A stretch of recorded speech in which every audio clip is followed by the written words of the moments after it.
Welcome everyone to Goodnight and Good Game, your source for geek news for the weeks that were. I'm your host James, and with me, as always, is my wonderful co-host Hector. Hello. And our fantastic producer John. It's me. And this week on the show, we're going to take a deep dive into the recent Sony State of Play and talk about our feelings about the recently released Marvel show, Wonder Man. But before we start, don't forget that you head over to goodnight.gg, where as a patron of our show, you can suggest topics for us to talk about.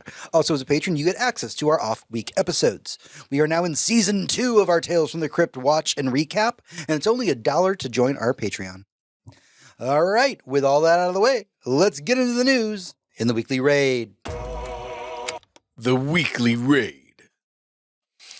All right, before we get to the Sony State of Play, let's take care of a few pieces of game industry news housekeeping. This is going to get pretty wild. We only have like 3 things, and then we'll get into the State of Play and into the fun stuff. Is it going to get wild? It's going to be something. It's going to be something. But you know what? We're going to kick things off this week with something good. Let's celebrate good things when they happen. Let's celebrate the fact that the indie game Eugenics has just sold 1 million copies worldwide in just a week. Man, I'm so happy for that guy. Now, Eugenics is a tactical cat breeding roguelike. Yes, it is. Which is so funny to say out loud. Created by the team who made the hugely successful Binding of Isaac game. Mm-hmm. And let's not forget their original success. Anyone? I don't know what their original was. Meat Boy. Oh, was there the same people who did Super Meat Boy? Yeah. But yeah, Eugenics is a strange little game. We've got a friend of ours who's currently playing it. Currently, he says it's his game of the year. Oh, yeah. It is it absolutely right up his alley. And it's a type of game you can discover shit forever. Like new shit. Just it's all just wow. Huge. And just in a time where there's a lot of negative video game news, I just wanted to take a minute to celebrate something like truly great, which is their team is a truly indie team. Oh, yeah. It's only a handful of people who make these games. Yeah, and like there were plenty of people who worked on the game, but according to an interview recently, he said that there were never more than 10 at a time. Yeah, like over the course of 6 years, their staff was never bigger than 10 at any given moment. Yeah, and so we're talking about a game who just sold 1 million copies. I mean, I love when indie developers get to fuck, man, just when they get to make it big like this, it fucking makes me so happy. Yeah. And this is just great things. And this is what we need more of, is these amazing games that are just lovingly crafted by small teams that were allowed to take the time that they needed to make the game.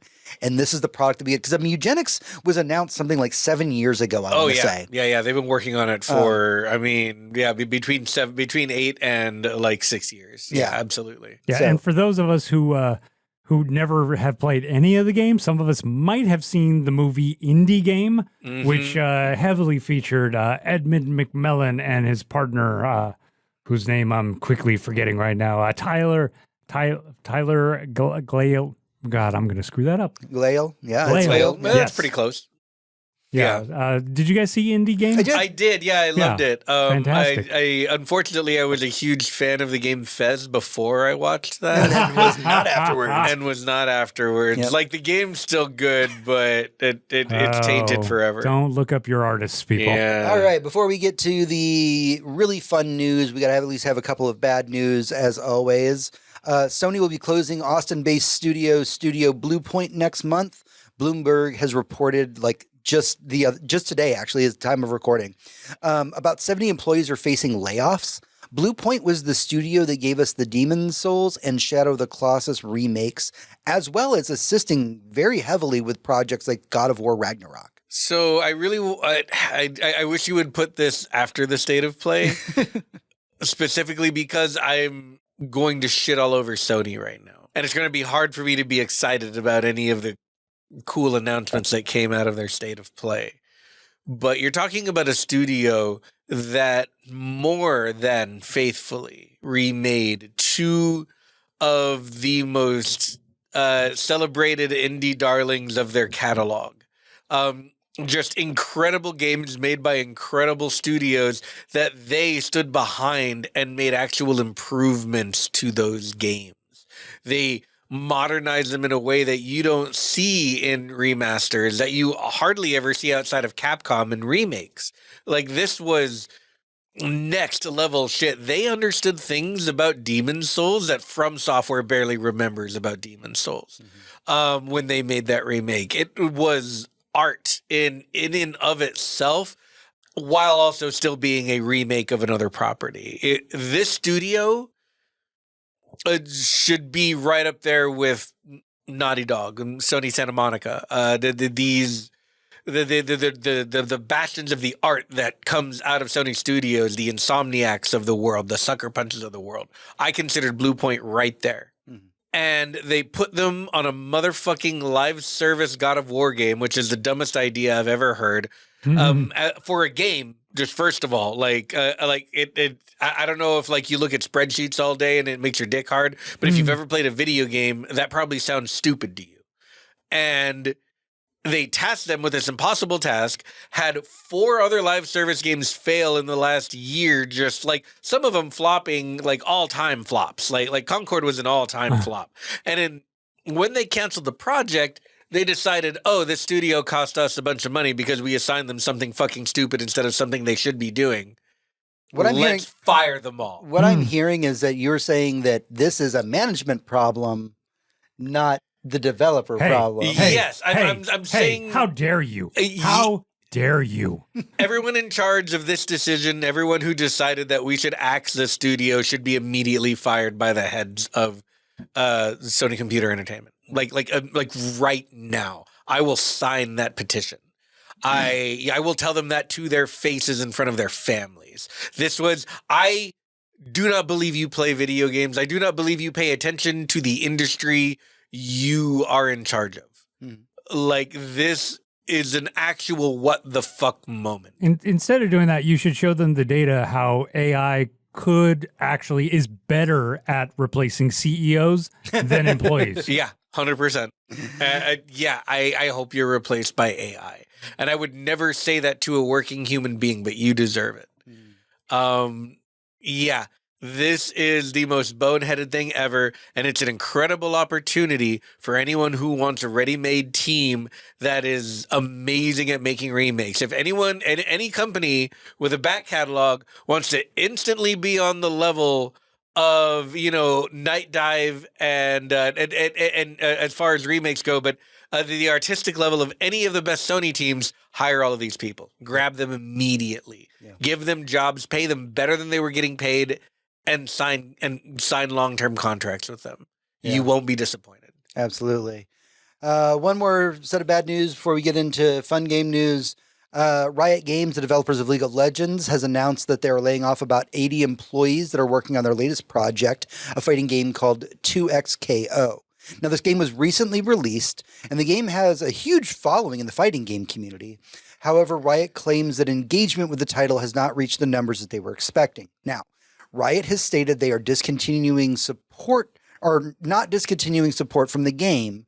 They're just moving forward with a smaller focus team, and all the employees that are impacted by this layoff can apply for other jobs within Riot and will be given a minimum 6 months pay and severance. I mean, that's good news for those people.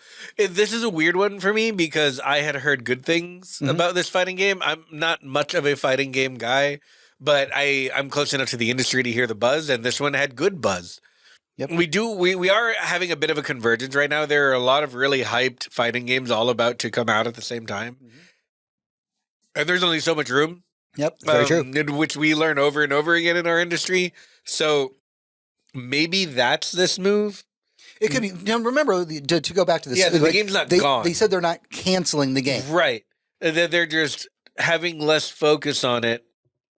And you know what? If I was looking at a Marvel fighting game coming down the line at all, which is happening, anyone, I would probably be like, I don't want to release anywhere near that. I don't want to release within 6 months of that. Yeah. And then knowing that it's coming from Arc, like that, like, oh my God. Yeah. And I can't speak to the minds of what's going on at Riot. Obviously, they said there's not as much engagement as they had hoped for. But they said that they're not canceling the game. They're just shrinking it down. And again, to this point, the game has been technically released.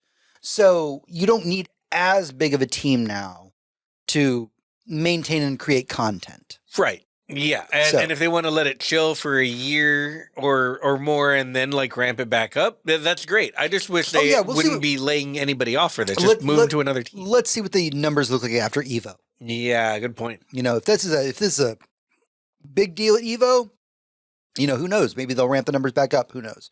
It's a complicated discussion, but at least Riot is giving them a, you know, severance and 6 months pay and like all these 6 things. months severance is a miracle in this economy. So all the best to those guys.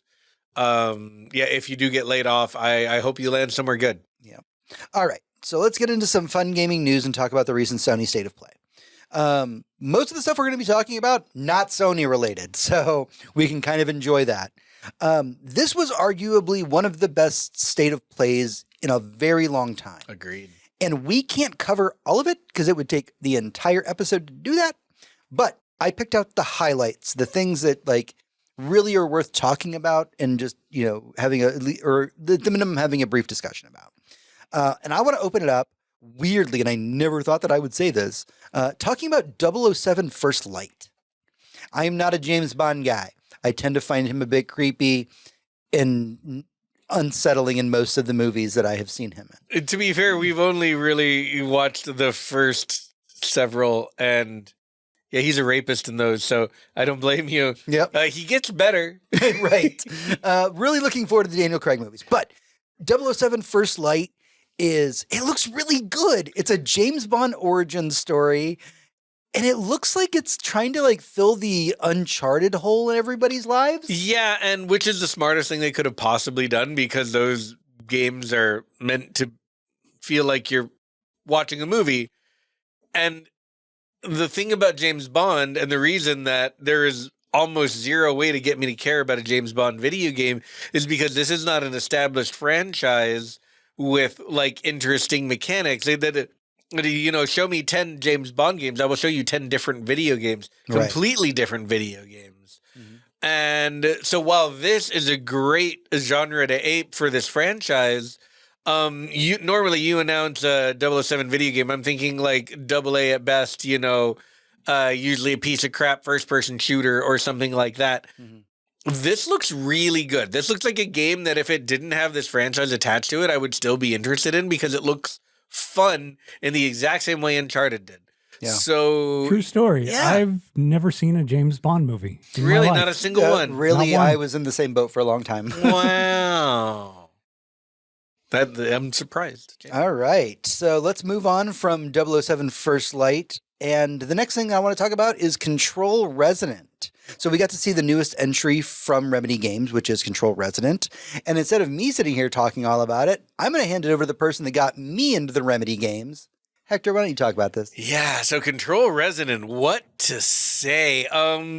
We don't usually get sequels from Remedy, at least not lately. Well, fuck, that's a huge lie because we just had Alan Wake 2. True. Shit. Well, it's usually an interesting individual IP, and then we got Alan Wake 2. So we're getting our second sequel, which is a sequel to Control, my favorite Remedy game, which is Control Resonant. And you would think, man, you really love that game, and this game looks nothing like that. Are you worried or upset? No, I'm not. And I wasn't before I saw this trailer because I trust Remedy to the end of the earth right now as far as their creative vision and the project that they make. They're just all fucking phenomenal in so many ways that I basically completely ignore any flaws they have. And what I'm looking at here is a spectacle fighter a la something like Devil May Cry. Mm-hmm. And they have never done anything like this before. All of their games have been shooters. All of them have been third-person shooters in some form or fashion. And usually the shooting is, I hate to say it, I love Remedy, fairly subpar. Oh, yeah. They're not, the shooting is not the point. The high fidelity graphics, the action, the cinema going on screen, and usually the creative freedom you have while playing, these are the point. But the shooting itself can be a little, I don't know what the word is, loose is probably the best word for it. Yep. But the best part about the Control was never the gunplay. It was the psychic abilities. Yeah. But this looks like they decided to make a game that's entirely about those psychic abilities.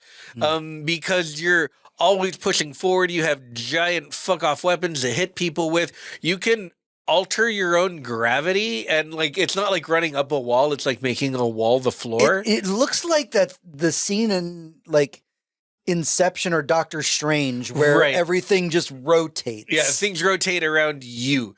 With the abilities you have, it looks like you can basically fly.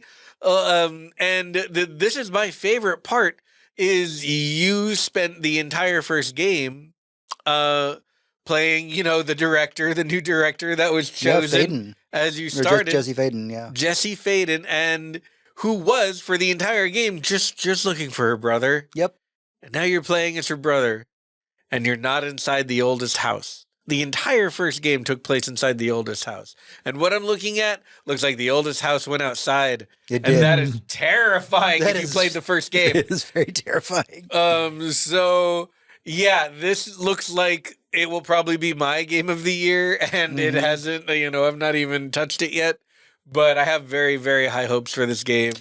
Man, I cannot wait. There were parts of this that I was watching it going, God, I really miss the Infamous games. Yeah, God, me too. What a series that needs to make a comeback. But yeah, when Sucker Punch, I don't know, man, if they can like grab any of the OG people they still have that worked on Infamous and like just throw money at them. What so they should do is grab that entire team that was just laid off at Sony and be like, go remake Infamous. Yeah, like if they could be like, hey, Sony laid you off and we know we're owned by Sony, but we're going to hire you with all of our Ghost of Yote money. Right. And you're going to remake Infamous for us. And then you will just print money for us. Oh, God. And it will be great. I would pre-order an Infamous 1 and 2 remake right now. Absolutely. All right, the next one I want to talk about, it's so weird, man. I don't know how I feel about it. It was one of the stranger trailers that we saw during the State of Play. It's called Crimson Moon. And it's something that looks like it's a co-op game, but maybe a Souls game, but maybe an old school beat 'em up that has angels and knights. It's being made by the team at Probably Monsters. And it fucking, look, I don't know how I feel about it because you know what it feels like? It feels like a 360 era kind of game. So you ever say something in your head and make yourself laugh and then realize what a dork you are because it's not that funny? Yeah. But you like just really made yourself laugh. I was watching the trailer for this and it's got like Souls-like combat, but it's very fucking edgy and it's all just like close up, blades getting shoved through skulls, et cetera, et cetera. And I'm watching it and I go, Doom and Souls.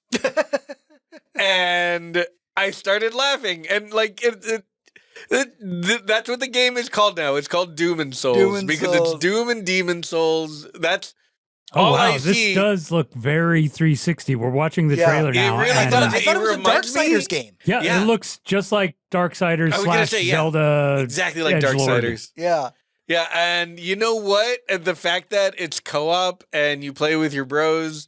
And like, if I could play Doom Eternal with my bros, I would probably still be doing it right now. Yeah. So yeah, I dig this a lot, and probably gonna be playing this with the bros. What can I say? To your earlier point, I'm gonna side tangent for 2 seconds. You're like, has something ever been just funny in your head and just to you? Actually, during this exact State of Play, I do not have the name of the game in front of me, and I apologize because I didn't really think we were gonna talk about it. There's a game coming out that's by I think it's a Chinese studio, and it's based off of like some Chinese mythology books. You play a giant chicken. Yeah, the roid chicken. The roid chicken. Yes. And it kind of reminds me of like a Destiny Warriors game, but you play a giant chicken. Yeah, it looks like Dynasty Warriors and like, I don't know, Heavenly Sword had a baby. But you play as a giant chicken. Yeah, and a fucking buff chicken. Like he's ripped. That chicken is on What roids. is the game called? I do not remember the name of it because I did not put it in the notes because I didn't think we were going to talk about it. No, type roid chicken into Google. No, that is definitely not it. That's absolutely not it. Just roid chicken. So, to that point, when you're just like, here's the thing that you find funny in my head, I would like to believe that I'm a mature person and that, as old as I am. Why do you like to believe that? I have a refined taste. But I got to this trailer and they put it down and this giant chicken, like roided up chicken, drops onto the battlefield. And I just immediately go, that's a big cock. And that was just one of the fucking things that happened during the Big, state of play. veiny, glorious motherfucker. Yeah. Careful with those jokes, gentlemen. They are antiques. They are antiques. All right, the next thing that we want to talk about is fucking fascinating to me that we haven't gotten this yet. Saber Interactive, amazing publisher, Oh, yeah. is going to be releasing a John Wick game. And not only are they releasing a John Wick game, they've actually worked with the creators of the movie to get all of the in-universe lore correct. And also, yeah, Keanu Reeves, of course, doing all the voice work. Man, this is like, okay, so it is insane to me that we are four Yeah, this came out 10 years ago, right? four John Wick movies in, four and a spinoff and a rumored fifth. And we have gotten like a John Wick game that's like a phone turn-based strategy game. Mm-hmm. And that's pretty much it outside of like a Fortnite skin. And this to me, like this movie is video games. Mm-hmm. These movies have fucking mini bosses. like straight up constant mini bosses. There has never been and we've seen games that want to be John Wick a lot. Mm-hmm. Everything from Sifu to God, what was the one where you were basically a stick figure, but you were like there was a lot of martial arts involved. Oh, Midnight Club or something like the that. Midnight Fight Club. Midnight Fight Club, Yeah. all of that stuff. Obviously, the movie itself apes games like Hotline Miami and some of the wushu movie style like top down shooters that we've seen. Really great stuff, but we haven't had a good, satisfying, action-based John Wick video game. But Keanu Reeves is doing the voice? Oh, absolutely. This is They couldn't afford a good voiceover for it? No, they needed Oh, okay. they needed Keanu. It's basically an Okay. accident. He has to be there. It's a thing.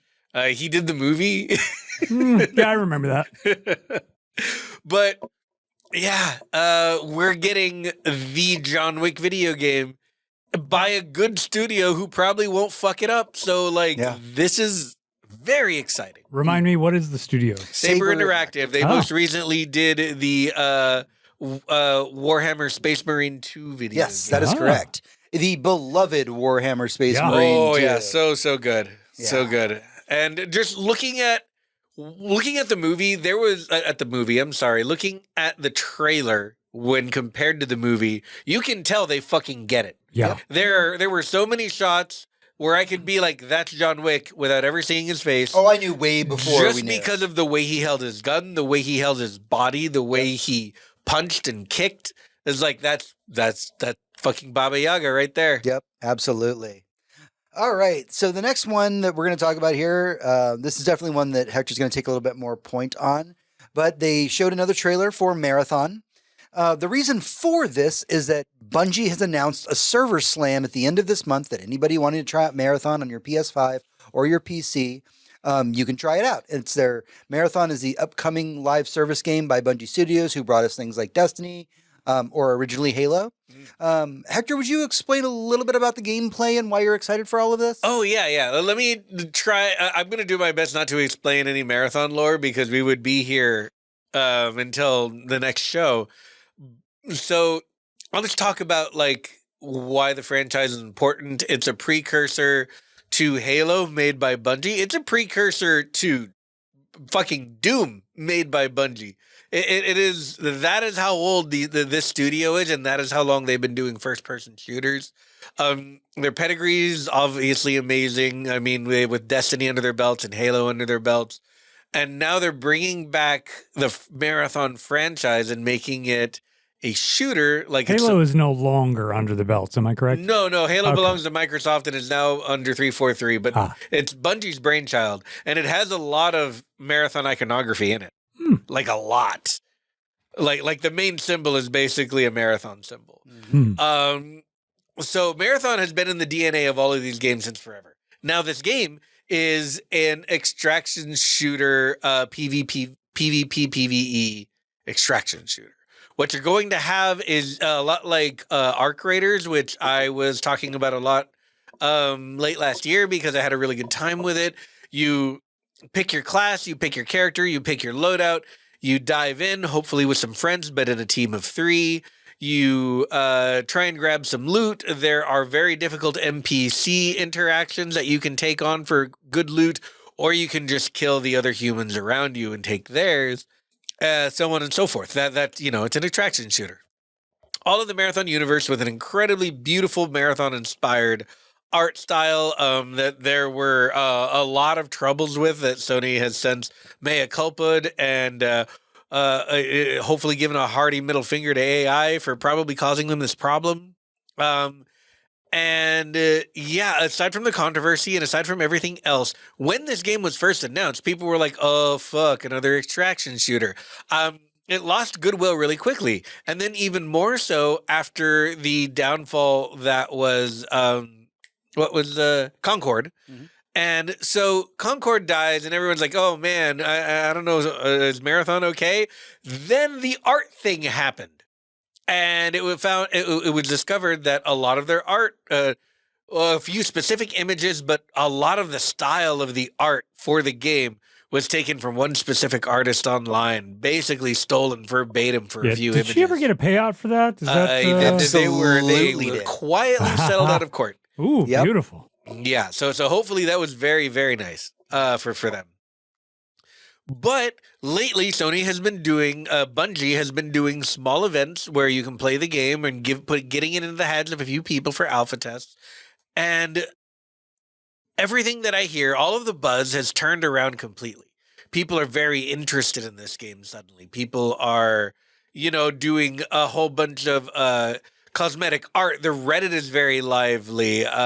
People are getting their the statues for the deluxe pre-order edition already so that they can show them off and display them, and the hype feels good.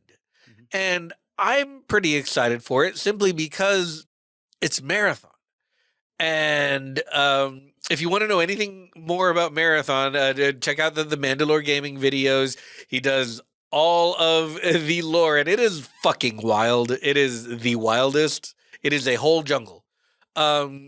And it's very cool, and it's deep, and it's well written, and it's galaxy spanning. It's so cool. So I, for one, just kind of can't wait to spend a little bit of time in this universe. Even if it doesn't turn out good, they're giving us a chance to play it, which shows hopefully a lot of faith in their product. Because we're going to get to play it not this coming weekend, but the weekend after, the weekend of February 26th. Yeah, by the time this episode goes live, it's probably going to be that weekend. Yeah, no, very good point. And there's going to be a Friday to Monday weekend like Server Slam. Get in there and try it, and then decide if you want to buy it. I'm not saying go buy it. I really like it. That doesn't even mean I'm going to buy it. I'm going to try it first because we're talking about Sony and we're talking about Bungie and we're talking about an extraction shooter. So I'm not throwing my money at it immediately, no matter how much I want to. But I think it's worth a look. All right. So the next thing we want to talk about here as we move through the list is the fact that God of War came out swinging with 2 announcements during the State of Play. The very first one is going to be a remake of the original God of War trilogy. It's in early development right now, so we're probably not going to hear about this for a few more years. It was announced by the original Kratos. Yeah, the original voice actor for Kratos, who I love, and man, did he have charisma on camera. Absolutely. Yeah, he should have emceed the entire State of Play, honestly. Oh yeah, absolutely. He was so good. So they were just like, hey, just to let you know, we're doing a remake of God of War 1 to 3 as a one big package trilogy. No, they said it's a remaster, right? We remaster from what we're hearing right now. Okay, yeah. I want to say they're not like remaking. We don't know how far this is going to be going because it is again early development. That's a good point. But we will know more soon. Man, I love these games. They're so good. Is that the guy on screen That's now? him right there. Oh, he is a silver fox. Oh, yeah. Look at that sweater. It's a nice sweater. So the other thing that was announced during the God of War presentation, and it literally dropped the day of the State of Play, was Mega Cat Studios created a 2D action platformer prequel story called God of War: Son of Sparta. And yeah, they just straight up shadow dropped it. They were like, hey, look at this You can 2D get it right now. platformer. It's up. Go play the Kratos pre-story. Yeah, no, this sounds really cool. This comes from a time, when, Kratos was just a Spartan and he gets to hang out with his brother and he, gets to be in a Metroidvania with, cool powers and shit. And if I wasn't playing Shinobi right now, I'd be playing this. I plan to play this very soon. It seems really cool, and I've never missed a God of War game. Now, let's get into something that I could not believe my ears. Everything that I'm about to talk about is in here because I fucking love these games, and I don't get to talk about them enough. During the State of Play, so recently we got the Soul Reaver 1 and 2 remakes. And it was announced during the Sony State of Play that the final chapter of that story, Legacy of Kain Defiance, is getting a remaster, and it's going to be out in a few weeks. And the remaster is going to include a bunch of new content, like a playable demo. The playable demo is actually the sequel to Defiance that never came out, called... It was called Dark Prophecy. I'm sorry if I'm getting too excited about this. I fucking love this franchise. This is why I'm so excited about it. So they're going to just put the demo in there saying like, look, we never got to make Dark Prophecy, but here's the demo that we made for like E3 and stuff. They're putting that in there. And then on top of that, on top of the remaster of Defiance, on top of all of this content that's going to be coming alongside of it, they're releasing a new Legacy of Kain game called Legacy of Kain Ascendance, which is a 2D side-scrolling platformer. And every living member of the Legacy of Kain family that they could get is going to be voice acting in this game. Wow. Literally one of the voice actors, I want to say it's the voice actor for maybe Janos Aldrin, is 80 years old. How fucking cool. And they were just like, hey, bro, we're going to make a new game. And he's like, I fucking love this franchise. I will be there. Like, I can't. I love it. I love this franchise so much. There's a company that creates like role-playing games based on like tabletop role-playing games based on RPGs. I have pre-ordered the Legacy of Kain books. I will be running a Legacy of Kain tabletop at some point. Hell yeah. I fucking love this franchise. And there are literally dozens of us who love this franchise. And the fact that they came out and they said, hey, there's a new game in the franchise, we all just collectively lost our shit. And the thing about this, let me just get to this point real quick, is they barely mentioned the new game in the Sony State of Play. Yeah, it was like, an afterthought. They were like, I missed it. They were like, here's the Legacy of Kain Defiance remake. And everybody was like, yeah, we're so excited. And they're like, hey, by the way, there's a new Legacy of Kain game. And we're like, could you slow that down and say, there's a new Legacy of Kain game? Why did you not lead with that, fuckers? I am starting to wonder if studios are experimenting with we all saw what happened with Diablo Immortal, right? What happened with Diablo Immortal? It was a mess. Was that the phone game? Yeah. Yeah. Don't you guys have phones? For anyone who doesn't remember. Yeah. And again, none of these are phone games, but what I'm sensing is a hesitation from AAA studios / franchises releasing smaller versions of their games, like the God of War one that was fucking shadow dropped, and this one that it was barely spoken about. It almost feels like they're like, look, we made a cool game for you, please don't be mad. And like, we're not mad. This is good. We like these kinds of games. Don't put them on our phones with microtransactions, because fuck you. Stop that. Put them on our consoles. Put them on Steam. Put them on our Steam decks. Put them on our PlayStation portals. Let us play them like fucking video games and not like an opportunity to be advertised to. They feel shy the same way that Marvel feels shy about good animation. Yeah, exactly. Sure. And yeah, and the thing about it is like, as a Legacy of Kain fan, yes, this is a weird departure from the Legacy of Kain series. It is a 2D platformer action game. I don't care. It's more Legacy of Kain. Yeah, people are very comfortable in this genre, and they love it. And it's a great venue for storytelling, and it's a great venue for interesting creative play. Like, yeah, it's good stuff. And it doesn't cost $100 million to make one. Yeah. Ever. There's never, ever will there ever be a 2D side-scrolling video game that cost $100 million. Yeah. If you Hopefully did it, not. you probably did it wrong. You probably did. All right, let's move on from Legacy of Kain, sadly. Let's talk about something else that was shown in the State of Play, and that was Marvel Tokon Fighting Souls. So this is the upcoming fighting game being made by Arc Systems Works, and this is a group that made Guilty Gear, and a lot of people, including me, are very excited about this. Yeah. But we haven't had a huge roster reveal yet. It was just kind of, here's a handful of characters that are going to be part of this. So the big trailer during Sony State of Play during this was the X-Men reveal trailer. And it was interesting because we're getting 4 characters, and there are 20 characters being put out at launch. And 4 of these are going to be X-Men. And again, this is a like 4v4 tag game, so that would make sense. They would do it that way. Mm-hmm.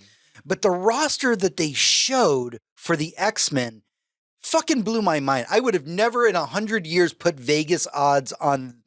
They showed Wolverine, that one I would have said. Oh, yeah. I would have been like, yeah, obviously, it's an X-Men, Storm, absolutely. Money on Storm. Yeah, Storm's going to show up in the team. That works. Then they were like, Magic. Now, don't get me wrong. Yeah. I am a Liliana enjoyer. Oh, absolutely. Big fan, both in Marvel Rivals and also in the comics. I have a device somewhere in my household that's actually Even named Ileana. Anya Taylor-Joy was The best part. a wonderful part of that New Mutants. movie she was in. Yep, the New Mutants. She's the only thing I remember about that movie. I of course, all of the devices in my household are nerd named. All of them are X-Men named, and Ileana is one of the devices in my household. Magic, I could see she's becoming a bigger name in Marvel Comics. Yeah, so and she's perfect for a fighter. Right. And then they announced Danger.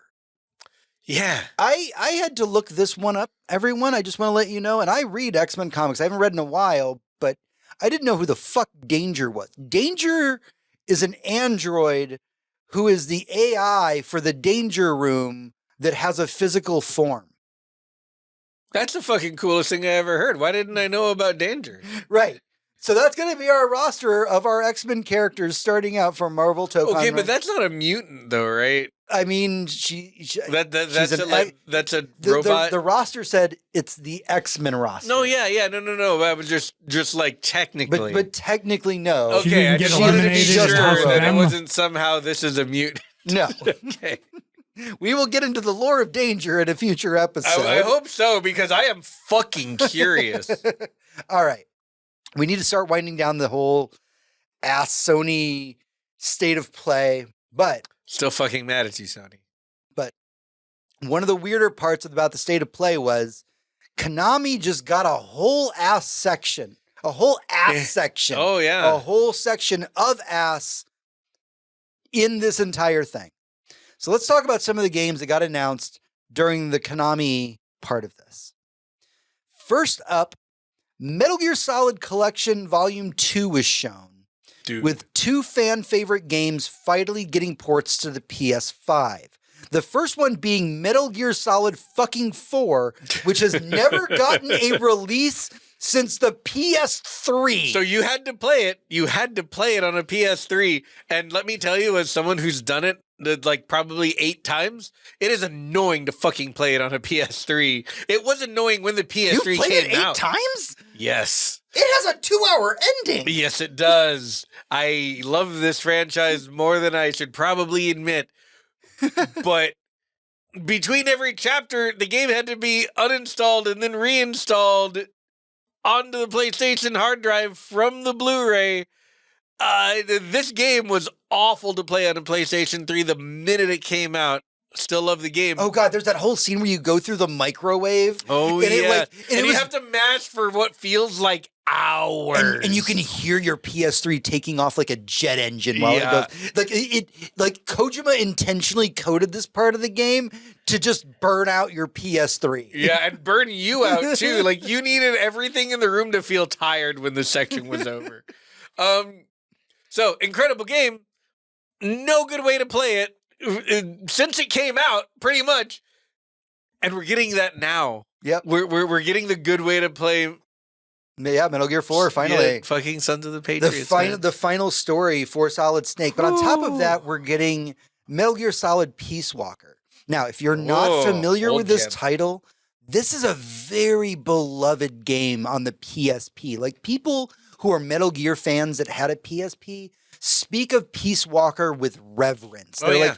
They're like, you think you understand Metal Gear, but you're missing half of the lore because you never played this obscure PSP game. Yeah, you can get to MGS5 and be like, who are all these people? But if you played Peace Walker, you're like, oh, of course all these characters are here. This is the finale. All of MGS5 is literally predicated on this PSP game. People had no idea who the fuck the characters were in MGS5 on like the fucking PS4. And then all the PSP owners were being like, oh, it's good to see my friends again. Yeah. Glad they're all back. Kept you waiting, huh? And nobody nobody but me and 5 other people had a fucking PSP, so nobody ever fucking played it. I had a PSP. I didn't even fucking play it. Yeah. And I love Metal Gear. So this is really exciting. Good on this for getting these remasters and the new collection. What an announcement. Good shit. What a fucking announcement. Honestly, everything in the Konami announcements were just like, holy fucking shit. Because we're still going to keep going. We're not even at the best one. We're not even at the best one. Best one is subjective because there are 2 more that we're going to talk about. I'm going to talk about Silent Hill Townfall next. Oh, sure. So this is being published by Konami. Let me just emphasize these words that I'm saying right now. It is being Konami is publishing a video game by themselves. But it was not made by Konami. Correct. Silent Hill Townfall is actually being created by Screenburn, who, if you don't know them by name, they are a BAFTA-winning game studio who made the games Observation and Stories Untold. Observation was awesome. I don't think I ever played Stories Untold. It was, and this is being co-published not only with Konami, but by fucking Annapurna Interactive. All right? This is a new Silent Hill game that takes place in the town of St. Amelia. It's going to be a first-person entry in the Silent Hill franchise. It is our first black protagonist in a Silent Hill game, which is a weird thing to say, but it's fucking true. Well, I mean, it's good. Yeah, it is true. This game looks amazing. It looks so cool. Everything about it, like when you look at the monsters in the trailer. So let me. Oh God, I'm getting Silent Hill nerd here. When we think about Silent Hill, we speak of reverence to Silent Hill 2, because in Silent Hill 2, the big thing was always the monsters are reflections of the character, and we're going to spend the next 20 years dissecting why Pyramid Head exists in James's subconscious. I looked at the trailer for Silent Hill Townfall, and I saw the first monster that walked on screen, and I went, oh, we are so back. Yeah. This is insane. Every bit about this. Again, I want to emphasize this. BAFTA award-winning studio is writing a first-person Silent Hill game. Yeah. And the fact that it's first-person, not turning people off, but actually making them more intrigued is... I know Capcom did it, but that's different. Resident Evil, man, those are action games. Resident Evil did it after they saw PT. Else. Yeah. This feels like, also like, it feels like they saw PT, but at the same time, man, like they understood that the horror would come better in first person, the way that Capcom realized with RE7. And man, it just feels like it's been a long time since I was able to say the Silent Hill franchise is heading in the right direction. But It like is. after It is. F and this one, Yeah. like damn. All right. Still not the best announcement. Best announcement. I'm going to hope that it's the one that I picked for the finale. So we have to end on a high note. After about 10 years without a proper entry in the franchise, and if you thought that I'm a nerd about Legacy of Kain, you hadn't seen nothing yet. We are getting a new entry in the Castlevania franchise called Belmont's Curse. A fucking new Castlevania game made in the style that everyone loves, the style that it coined, more of a Metroidvania style game.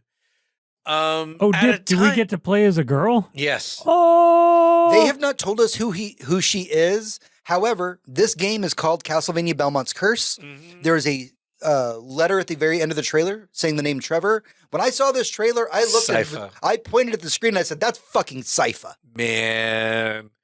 The coolest fucking wizard ever. The wizard I wish was my wife. Yeah. Like, holy shit, Sypha is such a badass. Yeah. Sypha's the coolest. And if you haven't seen the Netflix series, you should. Yeah, watch the Netflix series. It is so good. You'll know who Sypha is. Incredible. So Konami, Evil Empire, and Motion Twin are working on this. And most importantly, when we're talking about this, we're talking about Motion Twin, who are the ones that made Dead Cells? Yes. Right. Dead Cells. Now, if anyone knows anything about Dead Cells, this is one of those that came out in a long line of roguelikes. But what you should really pay attention to was that they took all of their inspiration from Castlevania. There is Castlevania DLC for Dead Cells, and the thing that they took from it was the combat. The combat in Dead Cells is probably better than in any other Metroidvania I've ever played. It is interesting. It is frenetic. It is fast. It is responsive. It is improvisational based on all the tools that you have. Putting these guys in charge of an actual factual Castlevania game is a chef's kiss kind of decision. And I feel so weird complimenting Konami. So fucking weird. They're the publisher here, so no. But if they were going to pick anyone to make a Castlevania game, this would have been very close to, if not my obvious first choice. Yeah, like the dream team wish list level choice. Yeah. So yeah, I would have been excited for any kind of Castlevania game as long as it wasn't on my phone or in a pachinko machine. This is like, oh, I can't wait to buy it. You should buy it. Show them that you want this. I have Castlevania lore questions. You have to understand how much I love this franchise. I just want another chapter in the adventure of Sypha. I need to know if this is Sypha. If this is Sypha, how does she have the vampire killer? Because nobody other than the Belmonts are able to wield the vampire killer. I have questions, and I'm sure they're going to be answered, and I cannot wait for this fucking game. Dude, what if the lore is like a sequel to the show? It could be. How fucking cool would that be? Very cool. Very well could be. I'm super excited about it. That is not even a rumor. I'm making that shit up. But that would be awesome. That's just us having a funsies. Yeah. All right. There were a ton of other games that were shown during the State of Play. They showed off more Resident Evil 9. They showed off Pragmata. We saw even more Saros. These are all games that we're really excited for. But we can't sit here the entire time and talk about the State of Play. Yeah. We talked about the highlights. These are the ones that we really wanted to talk about. Oh, one last one I'll throw in there. It started with a sequel to the game Kenna Bridge of Spirits. Kenna was one of those games that came out very early in the PS5's life. Yeah. And I really loved it. I don't know if a lot of people played it. It was a first time outing. Yeah. Yeah, and it was a beautiful game, wonderfully made, if not a little bit simple, but like, God, the art and the animation felt like it was playing a Pixar game. Yeah, the first one's been on my Steam wish list for a while. It is so good, man. Neither of you have bought it for me, I noticed. I mean, well, we got a Get holiday me coming up. employed. Yeah, there you go. It'll be James's employment present from him to you. But there's a sequel, and I can't wait to play this because I loved the first game. It was adorable and cool and empowering, and this studio, for this being like their first game like this, they had it down. They knew they had all the right lessons. They were firing on all cylinders. This is a great game, and I can't think of many, if anything, wrong with it. And I'm so glad that there's more. I thought this was going to be a one-off. This is going to be really cool. I'm glad that you mentioned it because I never played the first one. And I loved the first one. I would play it right now. It might be in the Steam library if Ross bought it. If not, we'll see. Yeah. All right. Well, that's everything that we had to talk about for Sony's State of Play. But stick with us because we need to get into our main topic, which is in the boss room. Boss room. Hey everyone, welcome back to the show. It's time for the boss room, sometimes related to the news, sometimes not. This is the part of the show where we can dive deeper into our opinions on things like this week's topic, Wonder Man. So, if you don't know, Wonder Man is an 8-episode series airing now on Disney+. It stars Yaha Abdul Mateen II as the struggling actor Simon Williams, alongside Ben Kingsley reprising his Sir role. Ben Kingsley. Oh, sorry, I didn't put it in there. Sir Ben Kingsley, reprising his role as Trevor Slattery, who is recently back in America after the events of Shang-Chi. Now, Simon Williams is trying to find work in the Hollywood system that has banned anyone from superpowers from working in it, so he has to hide who he is while trying to land a role in the remake of his favorite childhood movie, Wonder Man. All right. That's the breakdown of what it is. Let's talk about the newest entry in the Marvel Spotlight series. Hector? So, Marvel Spotlight is one of those things that feels like Marvel just kind of came up with. And I don't mean that in a bad way. I mean that at some point, Marvel made something that they felt was like worthy of artistic merit. Like, it wasn't going to win any Oscars because, Disney doesn't win Oscars outside of Pixar. It wasn't going to win many awards because, I don't know, people at awards are allergic to money for some reason, even though they still make good things. You got to make your Lionsgate.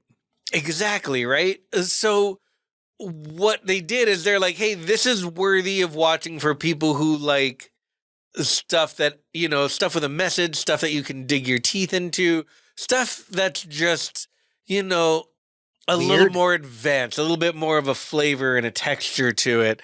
And stuff without a lot of fights and battles and explosions. I mean, Werewolf by Night. But Werewolf by Night is a Spotlight feature, and it has all of those things. But it also has a lot of references to like the old ways we used to do cinema and the old filming techniques and a lot of really classical acting. And it feels like something you could show in a school as like a lesson for how media is done and evolves. And like, it's really cool. And the fact that they decided to include this series in their Spotlight collection, it really hit me in a certain way because in another way, it almost seems like a CYA.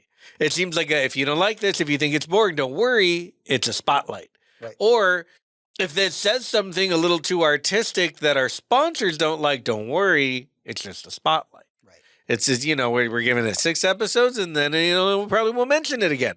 But it gives them the runway with which to make stuff like this. And until I saw Wonder Man, I didn't really understand why it was a good thing. And for the record, if any of you are worried about spoilers, go ahead and pause now. It'll take you like less. Yeah. For the record, I did not see a single episode until this morning. And I started editing something for someone else. We won't get into full spoilers, but we will talk about some. Yeah. But I threw this on in the background and I finished the whole thing. And for the record, I did love it. No, it is 8 episodes. None of the episodes are even a full 30 minutes. Yeah. You can get through it in an afternoon, and it's wonderful. So please do watch it. Again, you can watch it in one evening and easily in one sitting, and then come back and listen to this last part if you're worried about spoilers. Yeah, so let's talk a little bit about Wonder Man. So again, this is Marvel Spotlight. It's meant to be a self-contained series. We open with Simon Williams just struggling as a Hollywood actor.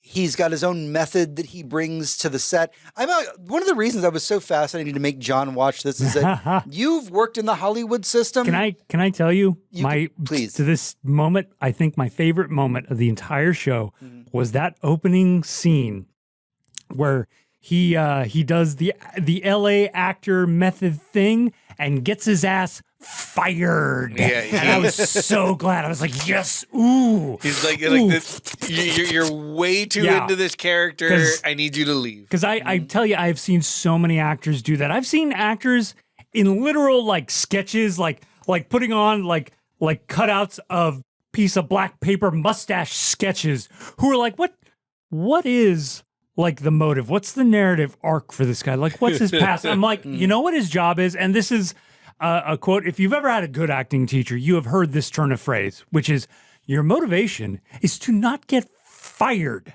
Your motivation is to figure out your fucking lines, your job, to do your fucking job, to sit, to get to your mark, to hit it, to say the lines as they are written, and to deliver a performance that justifies the text. That's your fucking motivation. And so when I saw his ass get fired, thrown out of there for asking like a dozen questions, it was glorious. I loved it. So yeah, this is one of the reasons I was so excited to actually like have John watch the show, because you've worked in the Hollywood system. You have been there. And there's so much about this that at the end of the day, one of the reasons that we recommended it to a lot of our friends was this is not a superhero show. It may have Marvel in the title, but it's not a superhero show. There are superpowers in it. Oh no, the biggest compliment I think I could possibly give to this show is at any time it kind of veered into like superpowers or like it had like a set piece moment, I just tuned out. I'm like, get back to, he needs to get that audition on tape, man. He needs to get that done. Like, and that is what I loved about it, is that the superhero stuff just felt in the way. Yeah. And so everything about this story is really just about Simon Williams trying to get his big break in the movie, a remake of the movie that he loved growing up. And we have Trevor Slattery, who's played by Sir Ben Kingsley, coming in to help Simon Williams out. We find out literally in the first episode that the reason that Trevor Slattery is there is he's being used by the Department of Defense Control. Damage control. And they're trying to figure out a way to take this guy they know has superpowers, but they can't prove it yet, but they need to prove it so they can lock him up. We're going to need to talk a lot more about that a little bit later. Yep. But while we're here at the beginning, I want to talk about Yahya Abdul-Mateen. Yes. Because the second, sir. Because low-key, this guy has been in your face for a very long time, and you may not know that. That is true. He's been in other superhero stuff. He plays Mantis in Aquaman, which is saying a lot. He was given the honor of playing Morpheus by the Wachowskis in The Matrix Resurrection. He played Dr. fucking Manhattan in the HBO Watchmen series. I just started. He was in Us. He's in All Day and All Night. And in my personal favorite, he's in The Get Down. And if I were to make a list, need to watch that too, of my favorite Netflix shows, there would probably be at least 10. And then there would be a top 5. And above my top 5, there would be a couple that are obviously the best that I cannot rank. And in that list are at least 2 that I can think of off the top of my head. And one's The Haunting of Hill House, and the other one is The Get Down. Because The Get Down might be my favorite show of all time. I'll put that on my to-do list. And he plays such an incredible fucking character in that show. And he's the villain, and he's awful, and it's awesome. He is so fucking silly and funny, and he's an asshole, and you hate him. Man, this actor can fucking get it, is what I'm trying to say. And for every episode of this show, he fucking gets it. He's so good. He's great in everything. He should be in everything. Put him in more stuff. That's my rant on Wonder Man so far. So we talk.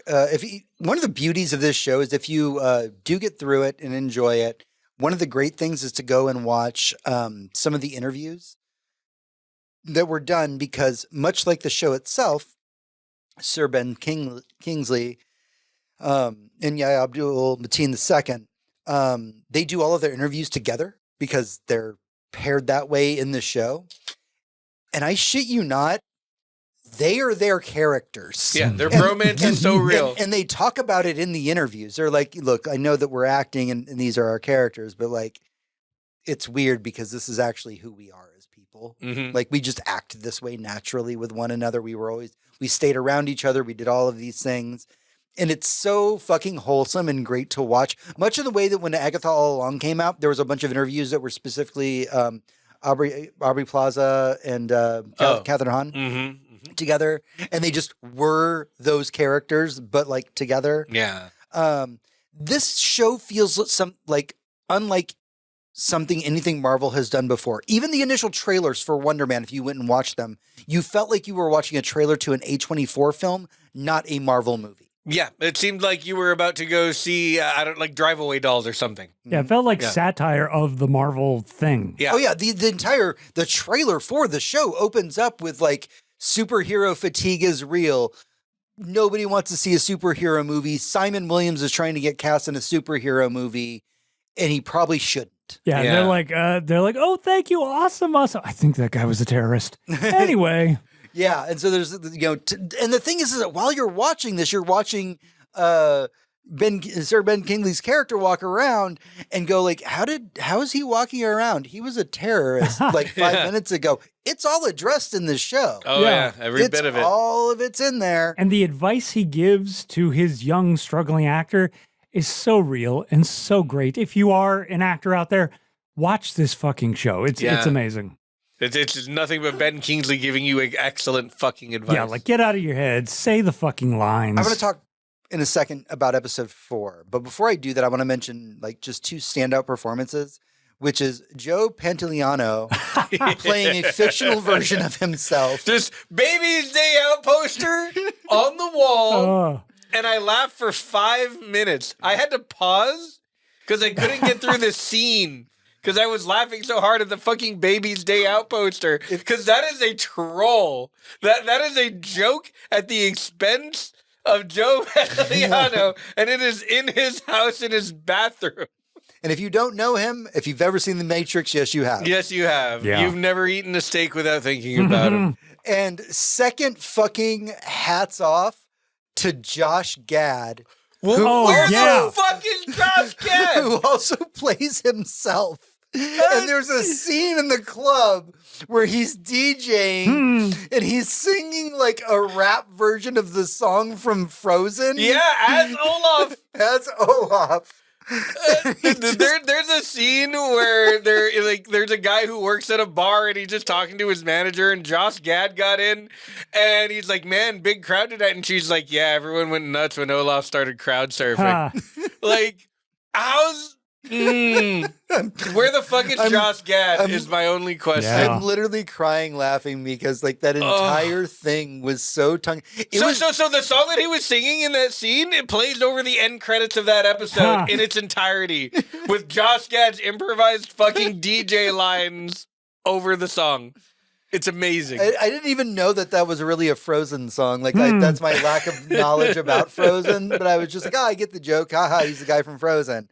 And this was a joke that was so good that the Marvel social media for the last couple of weeks have been posting "Where is Josh Gad" memes all over. They're pretending this is a real thing. They're just like, he doesn't exist anymore because of what happens in episode 4, The Doorman. And if we have to talk about a singular episode of Wonder Man, we have to talk about episode 4, The Doorman. What an episode. Because The Doorman sets the context for everything that happens in the show.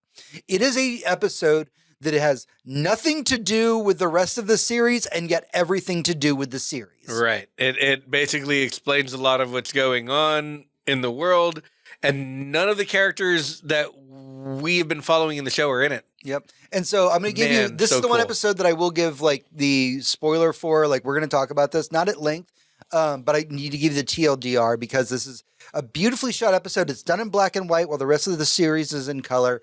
The idea of the episode of The Doorman is that there's a gentleman who is a doorman at a club in LA where all the famous people go, like Josh Gad. And he's just a dude. Right. So he the long story short, he will acquire superpowers, and through no fault of his own, he becomes very famous for his superpowers. Yep. Because he's a doorman at a very popular club. But let's I think one small important note is to note that he was a regular dude. Oh yeah. Who was content Yes, that is being true. a regular dude in Los Angeles. Yeah. total fiction. Did- Doesn't exist. Not a thing. Yeah, he was the doorman at a club who didn't want anything more than to be a doorman at a club. And they point out that he's unusual in the show. Yep, that is true. But the idea is that the fact that he has powers, and I'm trying to keep this as spoiler-free as possible, but the fact that he has powers and knows Josh Gad leads him into a life where he is connected to Hollywood and even a part of the system while having superpowers, and then he becomes kind of known for having superpowers. And then they cause a problem. And this is where I want to get into the marketing for this show and what the DODC is and what this is supposed to be and why I love this show so much. So we find out that, and it's been hinted to across the entire show so far, that because our main character Simon is... Williams. Huh? Simon Williams? Yes, thank you. Because Simon does have powers that he does try to keep hidden, he's keeping them hidden because there is a law, and I'm saying this in air quotes law because it's more of a policy, that we don't hire people with powers because it's impossible to ensure. Therefore, people with superpowers are not allowed to be Hollywood actors. They're not allowed to express themselves in that way. They're not allowed access to this art form. They're not allowed to be in the public eye in a sympathetic way because of a policy suggested by the Department of Damage Control that is dead set on finding, registering, and Containing. maybe locking up every person with powers they can find. So much so that they are hiring specific agents to tail specific people who they are pretty sure have powers to just try their best to make them commit something that can be perceived as a crime so that they can lock them up. They have quotas. They have bosses who say, hey, we're facing budget cuts. We need to find some people to put in this expensive prison we built. A long time ago in Hollywood, we had something in this country called the Red Scare. And what that was a lot of policies coming down from our government, from the head of the FBI, from the president himself, worrying about communism and how it is a foreign influence and how that if you thought for a second that you might be sympathetic to the communist cause, to their ideals, to their politics, that you are anti-American, that you are a dangerous person, and that you should not be employed by patriotic companies. So in Hollywood, they developed a policy where maybe we don't hire people who are believed to maybe be communists, because there's no way to prove that. It's a set of ideals. It's a set of ideas that you might subscribe to and you might not. You might not even know, much less other people, but if they can label you as that, they can decide that you're other, they can keep you from getting a job, they can lock you up. And not only are we there right now in this country, but it's going to get a whole lot worse. And let's not mix any bones about it. We're doing Red Scare right now already. There are government and policies in place right now, signed not as executive order, but as policy for law enforcement, to label people who might be thought of as communist as Chinese foreign agents. This is very real. You can look this up. It's only been policy for the last several months or so, but this is a thing happening right now everywhere. And last time we did this, Hollywood complied. And in this fiction, the story that we're watching, Hollywood complied, but against superheroes. And I'm going to say two things. One, the spotlight thing just comes full circle here as to exposing something like this. Two, they're winning in the story and they're winning in the real world, and it makes commentary far more than real. On top of all of the acting and all the set design and all of the amazing things about the show. But it also really sets the stage for a future in which we have X-Men being discriminated against in a realistic way. mutants in general, there is something very special about this show to me that the fact that it's so disconnected from the rest of the MCU, while at the same time adding so much to the world, is astounding to me. And if you have a friend, a partner who doesn't care for the MCU and likes interesting artistic shit, this is their show. And I'm not even saying it's a gateway. It's not, but they will enjoy this show. Mm-hmm. If you liked Andor, you will enjoy this show. If you like The Wire, you will enjoy this show. This is a show that has things to say about what's going on without like yapping them at the camera. It's really cool. Not only have I seen Wonder Man, but I rewatched it with a good friend of mine recently over the last week just to get ready for this show and to talk about it. And I was making notes and picking up new little things as I was going through it all again. And yeah, honestly, Hollywood fucking loves a show and or movie that strokes the dick of Hollywood. That is a lot of, I mean, John, you know this more than anyone. I do, but I also hope, I really hope that they remind the world that even members of the group theater named fucking names. Yeah, no shit. But it's also just, it even has little things in it that fucking, if you sit and think about it too long, you're just like, Jesus Christ. There's this episode that I will only like loosely call the Chamoy Boys episode. Chamoy Boys are the best. Candy. Like, absolutely fantastic. And I have seen their candy in stores near me, and I ate it, and it's wonderful. And let me tell you, there's an entire just couple lines of that episode that are just about how racist your neighbors can be. Yeah, see, I don't understand how wonderful they are because I haven't tried their, what did Ben Kingsley eat? Their peach. So it's a peach ring with chamoy, like lime juice and a little bit of tahini. Yeah.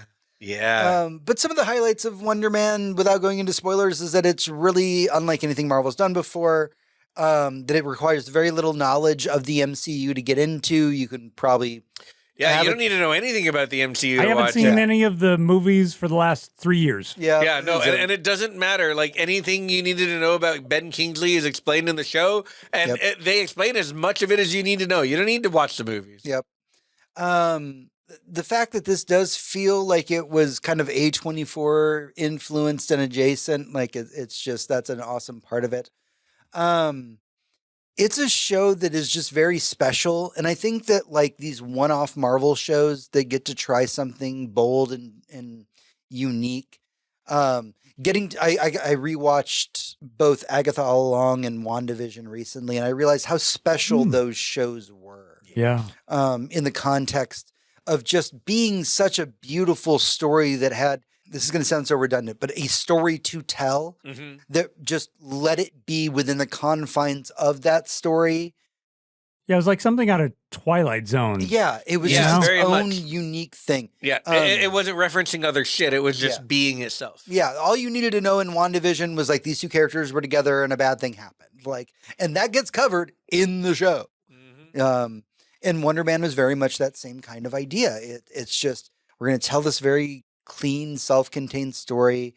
And in both WandaVision and in Wonder Man, while they are shows about superpowered people, the reason that I find them so important and so beautiful is that while these are superpowered people who are the star of the show ostensibly, these are stories that are human stories.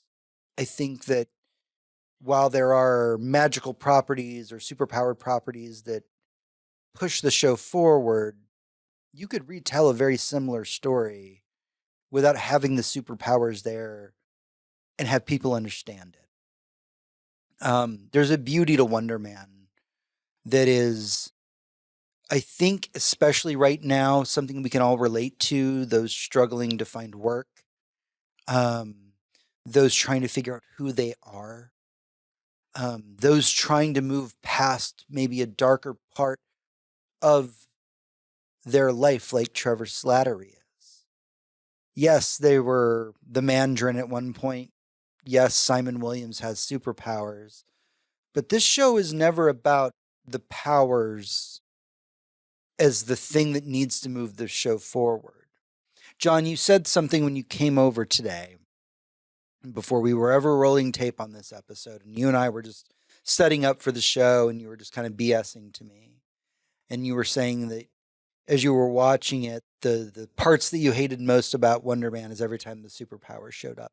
You wanted to make sure that, I think I'm putting words in your mouth. You said, I'm more concerned about him getting his audition tape done. Yeah. Like I was so invested in him and his career. Like when he, did something super powerful, I'm like, forget it. Just move on. Get to that audition, bro. Right. And that's what shows me the beauty of this show, is that yes, there are superpower things that happen, and yes, that does help move the story forward, but everything about this show is about Simon Williams and his struggle. It is about Trevor Slattery and him trying to redeem himself, for better or worse, from the person he was. One of the interesting through lines, and I got to tell you that in a lot of Hollywood shows, oftentimes when I hear about somebody in the show is talking about like, oh, I'm sober now, it becomes a point that gets beaten so far to death in random shows that I'm just like, I understand, I get it. And it's all just waiting for them to fall off the wagon. Right. Yeah. It's waiting for them to fall off the wagon. When Trevor Slattery when he talks about being 13 years clean in Wonder Man, it never hits me in that way. He's literally just pointing out, oh, no, I just don't put any vodka in my Bloody Mary. I'm 13 years sober. Yep. And he hangs out in bars with friends and he just drinks his Bloody Mary and, people offer him a drink and he's like, I'll take C. Yep. It's chill. Yep. It's very chill. And it feels, and the reason I bring that up is that I do have very close friends of mine, who are years and years sober, and they would come to our parties, like where there is drinking, and they would hang out, and they were oftentimes DDs for us and all these things.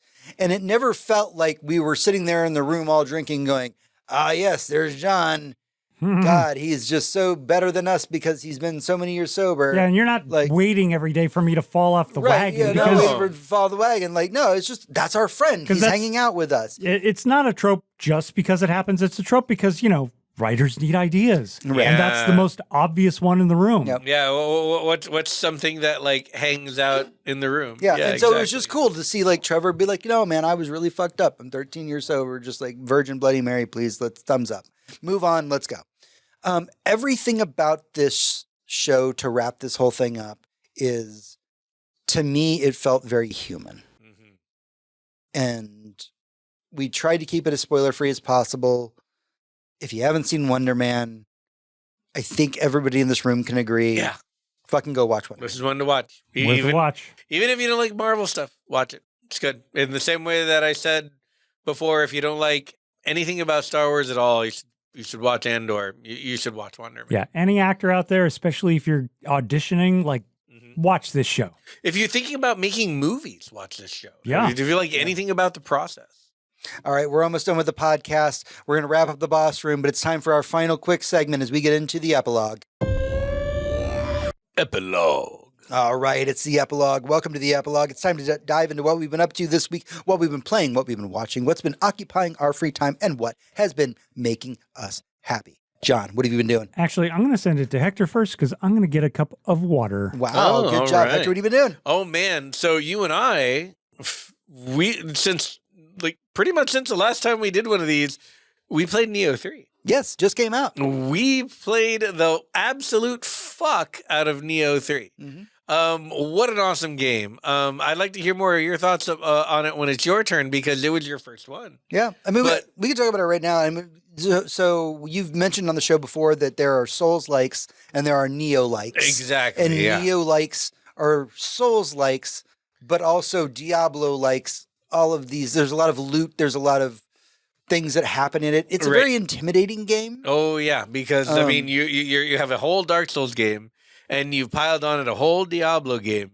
and then you piled on it a whole fighting game, a spectacle fighter. Yep. A game with such intricate and interesting and I'll say for the third time tonight, improvisational and eclectic combat that you really get like it's deep. Everything about it is deep. Everything you're doing has more layers than an ogre, and it's just like fuck, man. I don't know how a game this big exists. It's wild to me that a game like this exists. What is the game again? Neo 3. Ah. Yeah. I will say, dear listeners out there, it is a very complex game. It is a very rich game. There are many, many complex gaming systems that are inside of it.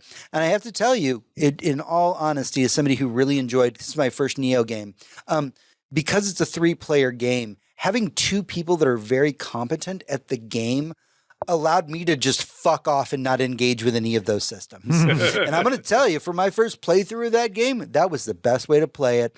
They were all min-maxing and putting their armor on and discussing strategy. And I was like, I hit things hard, guys. I make big number go up. And it was great. Yeah. I loved it. And he did make number go up, because this one allowed us. So the first one was a completely solo game, not even a summonable anything in sight. The second game had full mission co-op. That's 2 players going through. And this one, this perfect one that we've gotten, that's a culmination of everything we've learned from 2 previous Neo games and everything Koei Tecmo has made since then. Tecmo? Yeah, Koei Tecmo. Tecmo has made since this one, just coming into one singular beautiful game with so fucking much to it. And yeah, every once in a while, the game's hard. It's a really hard game. And no matter how good Ross and I are, every once in a while you need someone to run through and fucking hit something hard. And that was our buddy James. And man, did we have a great time playing this game. Running through the story, turning on the Japanese voices because the English ones are annoying. So bad. Just, playing through challenge after challenge after challenge that just seem bigger and more impossible, and getting through it. Giant cats. Oh, they're giant everything. They're rotund individuals. You want to pet them all and play with them all, and you want to catch every balloon weasel and guide every Kodama home. And little frog guys, they're so good. Yeah, and exchange with every Sudama you find. And man, what a Japanese game! I'll tell you that as well. Like, it's not probably coded. The most Japanese game I've ever played. It's probably, and I played Persona. Yeah, I'm talking like a Yakuza level of Japanese in this game. Like, straight up, this is a Japanese game for Japanese people living in Japan, doing Japan every day. We made a lot of jokes because, we went to Japan recently. We made so many jokes while we were playing it, just being like we're fighting a boss. And of course, the story makes no sense. No, you're time traveling. It's a time travel story. It's a time travel story. So we were just medieval time travel. We're just making up our own story as we go. They would be deep in a cutscene, subtitles, and be like, "Oh no, they're trying to take over the latest Ichiran ramen in Kyoto. We must go stop it." We have to stop it was full MST3K while we were playing it, and I wouldn't have had it any other way. Yeah, such a wonderful time with friends. Such a great game. Like, man, did we marathon the shit out of it too. There was one Saturday where I think we played it for like a good 8 to 9 hours straight. Oh, absolutely. Like, we were just going. And yeah, man, did I have such a great time with that. Other than that, I've loaded up the 2D Metroidvania Shinobi, The Art of Vengeance. Nice. I was a Sega Genesis kid. I was too. Yes, and there was a game on the Sega Genesis called Shinobi. And man, was it cool back in the day, a game about ninjas, a little on the nose, but like it was like super on the nose. You had limited lives, but you had cool skills. You had ninja magic. You had ninja stars and kunai you could throw. You could like cut people with your sword. This takes the art style, condenses it into a little bit more of a cartoon than it was before, but only so that the animation has room to shine. And man, does it. What a fucking cool game. No game has ever reminded me as much of the original while being better than the original in every way in a very long time, because it kind of feels like a sequel to Shinobi on the Sega Genesis, but also at the same time, completely modern, super fun. Like, they have so much cool shit going on here. And it's one of those games where a lot like something like Celeste or like Silksong, you'll be playing part of it and you'll be like, this is bullshit. This is too hard. Why do they do this? Why do they do this to me? This is dumb. I'm going to keep trying, but it's dumb. They're intentionally fucking with me. And you slowly get a little better. You slowly get a little better. And by the time you make it to the top of that mountain, you're like, this is the best game ever made. These guys were cooking so hard. Like, I wish I could give them more money. Like, where's their Patreon? Like that kind of game.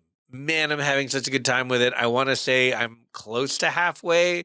They do this Metroidvania thing very, very early where you're just running across stuff in the very first level that you don't have the tools to get into. And a lot of it, what feels like a lot of it, and you get to the end of the stage and you move to the world map to go to the next stage, and a little percentage counter scrolls up on your first level, and it's like 37%. And that's how much of the first level you've beaten. Continue on, because until you get the right tools, you're not 100%ing this bitch anytime soon. Man, what a cool game. Having a lot of fun with it. We're also still playing Marvel Rivals. Yeah, Elsa Bloodstone just came out, baby. Yeah, Elsa Bloodstone's great. And I'm going to start my Oscars watching season here very soon because I don't have too long, I think, before the ceremony. All right, John, what have you been doing? Well, a small note. I have been, of course, continuing BioShock. I think I'm most of the way through BioShock 2, but I definitely need to. What did we discuss? I need to have Steam verify the integrity of the files because, man, does BioShock 2 love to crash. And yes, I'm playing the remaster. So I've at this point, I've been literally save scumming because the game has been crashing so much. Oh, wow. So I need to restart, verify the integrity of the files. But what I wanted to talk about with you guys this time is a game that I have probably been putting more hours into than all the other games I've played combined for the last 2 years. And we've never even really mentioned it. And I think we should because, all games are games and we're gamers. I'm talking about Beat Saber. Yeah, Beat Saber. I spend probably 3 hours a week doing Beat Saber. Hell yeah. And it is a genuine part of my workout routine. I would do that too if I didn't live on the third floor and respected my neighbors. Oh, there's no stomping going on. You're just throwing your hands. I promise you, there would be stomping. And the way, if you could ever see me play, my not daughters, my stepdaughters love to make fun of me for it, but I physically go all out. By the time I'm done playing, my shirt is soaked. And it is a fantastically addictive game. And this is my hot take. Exercise games, pattern games, that is currently, in my mind, the only use for virtual reality game headsets. You don't know what the porn industry looks like, my friend. See, even when I'm masturbating, I want to know where my beverage is and my snacks are. True. You know what? He's got a point. Why are you on your hands and knees? Yeah. If I'm... You do it like that? If I'm playing a video game, if I'm chilling out playing a video game, I want to have my beverage, my snacks, my whatever. I want to have access to the real world.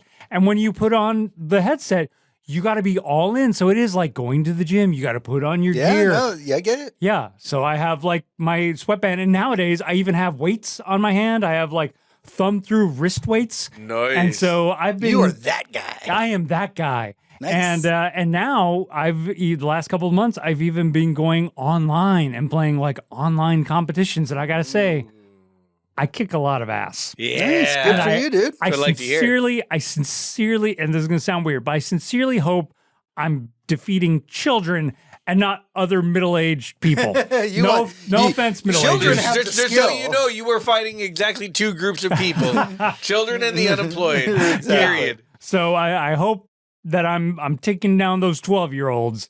But when I don't win, even when I don't get number one, I always get the award of jazz hands because I moved my arms like a fiend. You're going. Yeah. So that is what I have been up to. All right. So Hector and I were just making a joke about masturbating on all fours.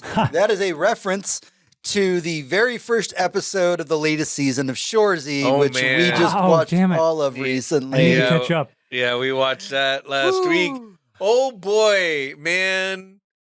We talk about it every year, but goddamn is this one of the best shows being made. It is. Like, it is funny as fuck, first of all, and foremost, but it is also heartwarming and beautiful and inspiring, Yep. and also a little bit vindictive and often trashy. It's a little bit of everything all of the time in a way that is never exhausting and always somehow wholesome. Yep. We spent a lot of time this season in a strip club, Yes. and I have nothing but respect for those women. Yep. And we had, and they're part of the community, and we should support them. Yep. Right? Yep. And it took a show like Shorzy to like put out that message with that kind of vibe. Yep. Like, it's nice. The very first episode of the show, in the masturbating joke we're trying not to tell, there is someone who says, yeah, no, you probably shouldn't watch porn. It just kind of conditions your brain to only like porn. Like, oh, you shouldn't watch porn anymore? Oh, fuck me.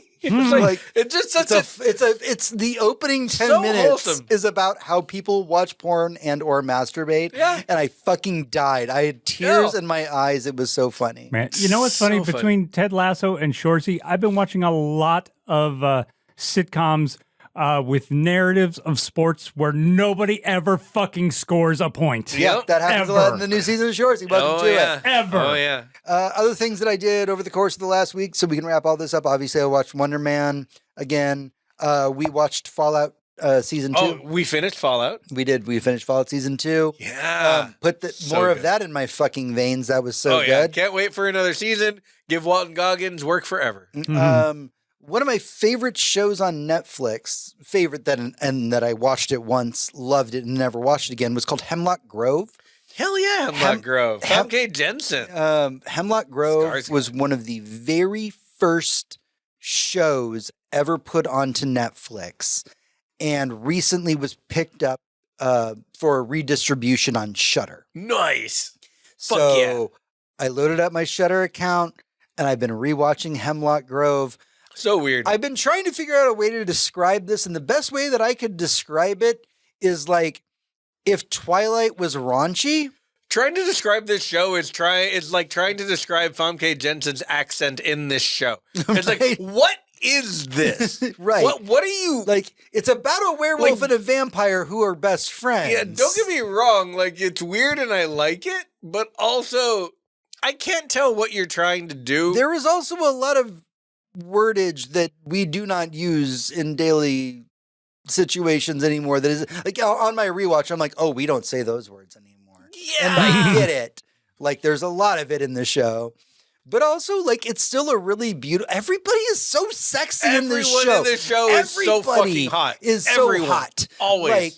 Like if ever there was a show to convince you to be a bisexual, I would think Hemlock Oh, Grove is probably if you're the gonna be one. an immortal, being a bisexual is kind of just like having a sense of humor. Like Yeah. you'll grow one eventually. Yeah, just like there it is. Like I am. I always joke like I am straight, but every vampire I've ever played absolutely bisexual because like How why could you would you not not? Like why would you not? It has been 500 years. Really, never.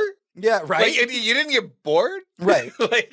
So Hemlock Grove on Shudder, best $7 streaming service. Oh, You will pay for it. Shudder's the best streaming service, and now that it is Hemlock Grove, you should watch that if you haven't, because what a fucking trip. I'm not saying it's the best or incredible or anything like no. that, but, It's fun. But you know what? It is a perfect show for Shudder. Absolutely. It really is. So real quick, I want to touch on the fact that I think I said last episode that I was going to try and finish Mass Effect 2. I did not do that. It's been a really rough mental couple weeks for me. I needed something small and concise I could just play. Yeah. I picked up Hades 2. Mm-hmm. So beautiful, everything in it. Every god it's so much better than the first. And I literally went from like playing the first, like I was playing it on my Steam Deck, to closing it, installing Hades 2, and going right into Hades 2. And everything about Hades 2 is so much better. There's something about Malinoway that makes such a wonderful protagonist. Yeah. She is flawed in all of the best ways that make you want to root for her. Like, those are her flaws. Like, she's strong and capable and, you know, has trained for this her whole life, but she's also very self-righteous and, you know, a bit of a in the rule follower. In the shadow of her family. Yeah, and like has so you play as a woman. So much to live up to. Oh. Yeah. You're playing you're playing as the younger sister of Zagreus. I might have to give that a try. As you guys know, I typically only play video games where I can play as a woman. So there's actually then yes, you do want to play Hades too. There's a really wholesome joke in Hades 2, where you played as Zagreus in the first one, the son of Hades, and his whole thing is he has different colored eyes, and his sister Menelae in the second one, she has the opposite colored eyes, and at one point in the second one, you meet Dionysus for the first time, and Dionysus thinks that you were just trans Zagreus, and it is a joke, but it is a wholesome joke. Literally, Dionysus looks at you and goes, Zag, like, you're looking so good. The gender change? That's amazing. You look so fucking good. And you have to stop him and go, no, I'm his sister. And he's like, oh, I'm so sorry. But like, sometimes trans jokes can be funny and it's such a good joke because like Dionysus is such a fucking drunk and all he does is sit in this one room and party that he doesn't know how much time has passed between when Zagreus was fighting his way to the surface and when Menelae is fighting her way up Mount Olympus. It's literally like, oh shit, Zagreus is back. I guess it's been... Hey, you look great. Yeah. You know, like, it's such a wholesome... the gender change, man. Yeah, so wholesome, so good. And for the record, the reason I prefer to play female protagonists is because when I see a male protagonist in a game with all those obstacles, I'm like, are you sure? Like, maybe you just ran out of ideas. But when a woman's faced with obstacles, I'm like, of course you are. Like, duh, that's your life. Yeah, you know, fucking get it. It's like, I think Robert Bly said that... every man should be envious of women because every day they have to wake up as warriors. And every day a man wakes up and thinks, what's my battle? Oof. All right, the last thing that I want to talk about, we need to wrap the show up. There is no ethical consumption under capitalism. True. I watched Sandman season 2. Ooh. Is it not good? It's so good. Oh, good. Okay, good. It's really good. I really love the first season. The sigh was... Yeah, it's gaming. First off, it's gaming, and that is still breaking my heart. But it is a show that knew that it was ending, and so it got to give the show an ending. Damn. And it's a really good ending. And the gentleman who plays Louis in the newest Interview with the Vampire... takes over the role as Dream. An in-universe reason you will understand when you watch it when that happens. And it's very beautiful, and he's just perfect to have filled the role during the last episode. But just like the very first season of Sandman, they don't leave off on the last episode of the season. So the very first season of Sandman, you had the last episode, and then you had like 2 of the side stories that really wouldn't have fit in that were really beautiful in Sandman. My oof is the last episode that they created and aired for Sandman season 2 is Death, the High Cost of Living. If you're unfamiliar with this story, it's the story where the entity of death is human for a day and encounters an individual who's about to commit suicide. And what the 24 hours of her being mortal does for the both of them. And it's widely considered one of the most beautiful short stories ever to be written. And they translated it so well. And for that to be the episode they end Sandman season 2 on, the final season of the show. Fuck Gaiman and all the fucking horrible things he has done. Even horrible artists can write beautiful art, and watching one of the most beautiful stories I had ever, like a story that genuinely affected who I was as a child, see it put to screen the way that it was, that I'm sitting there with like, you know, a cat in my lap and a cat on the side of me and me holding my wine glass in my hand with tears in my eyes, just going, fuck, they really nailed this. And this was the one story that I was like, if they do it, they're going to fuck it up. And they just didn't. And again, no ethical consumption under capitalism. Sandman on Netflix is worth a watch. Just fucking watch it.